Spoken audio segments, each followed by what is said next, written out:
అండి, నమస్తే. ఉప్పు చేప వంకాయ మంచి కాంబినేషన్ కర్రీ ఎలా చేయాలో చూపిస్తాను రండి. దీనికోసం ఒక చిటికెడు చింతపండు నానబెట్టి పక్కన పెట్టుకోవాలి. వంకాయ ముక్కలు ఇలా పొడుగ్గా కట్ చేసుకోవాలి. స్టవ్ ఆన్ చేసి కడాయి పెట్టి కర్రీకి సరిపడా ఆయిల్ వేసుకోవాలి.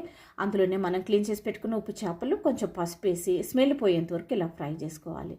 ఆ తర్వాత ఆయిల్లోనే కట్ చేసి పెట్టుకున్న ఉల్లిపాయ ముక్కలు కొంచెం కరివేపాకు వేసి ఇలా మగ్గిపోయిన తర్వాత ఒక స్పూనుడు అల్లం వెల్లుల్లి పేస్ట్, అది కొంచెం ఫ్రై అయిన తర్వాత కట్ చేసి పెట్టుకున్న టమాటాలు అవి మగ్గడం కోసం కొంచెం ఉప్పు, ఇవి ఇలా మగ్గిపోయిన తర్వాత ఒక హాఫ్ స్పూన్ పసుపు, తర్వాత కట్ చేసి పెట్టుకున్న వంకాయ ముక్కలు, వంకాయలు మగ్గడం కోసం ఒక హాఫ్ స్పూన్ ఉప్పు, ఇవి మగ్గిపోయిన తర్వాత ఫ్రై చేసి పెట్టుకున్న ఉప్పు చేపలు, పచ్చిమిర్చి, టేస్ట్కి సరిపడా కారం, ఒక స్పూన్ ధనియాల పొడి, అలాగే మనం నానబెట్టి పెట్టుకున్న చింతపండు పులుసు ముక్కలు మునిగేంతవరకు వేసుకొని ఒక 7 నిమిషాలు మీడియం ఫ్లేమ్లో పెట్టి కుక్ చేసుకొని ఫైనల్గా కరివేపాకు వేసుకొని, కరివేపాకు కానీ కొత్తిమీర కానీ వేసుకొని దింపేసుకుంటే కర్రీ రెడీ.